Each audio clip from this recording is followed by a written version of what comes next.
Magandang araw guys! Sa mga nagtatanong kung anong itsura ng sakit dito sa Europe, particular dito sa Croatia, halika't panoorin ang video to ng inyong mapag-alaman at inyong mapaghandaan bago ay pumunta rito. Yan guys, yan po ang itsura ng mga device po rito. Yan, yun naman switch, wala namang kaibahan dun sa, lalo na pag galing ka ng Middle East. Yan, dito lang nagkakatalo sa power socket. Yan po. Yan. Yan po ang sakit dito. So, kailangan may may kakaibang dalhin ka na Papakita ko po sa inyo kung alin yung sinasabi ko. What? Bro, what are you talking about, man?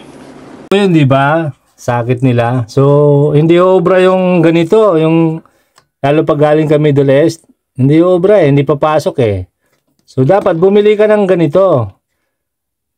Yan. Yan yung maigi Yan. Then sa Qatar, 6 real lang to ito Pasok po siya. Saktong-sakto po siya.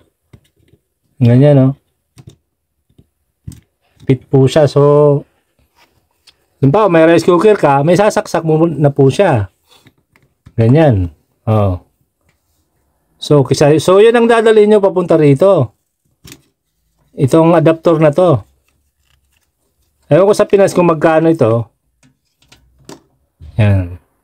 Tanda mo ang pagmumukha niya. Yan. Yan. May 3 prong sa likod. So, sa mga yan, sa plug na galing Middle East, yan, pwede siya. Sa Pinas, pwede rin siguro na, Basta yan ang itsura niya. Yan. Yan Yan. Fit po siya sa ganyang, outlet dito.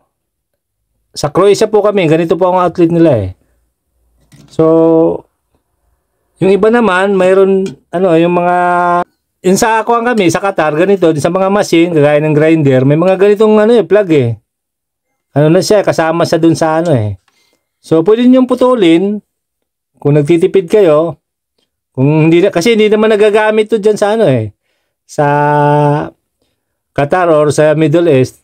Iba kasi ang plug dyan, pang 3 prong, yung outlet. So, pwede nitong dalhin, papunta rito, tapos palitan nyo yung plug ng yung rice cooker para magamit nyo yung rice cooker dito.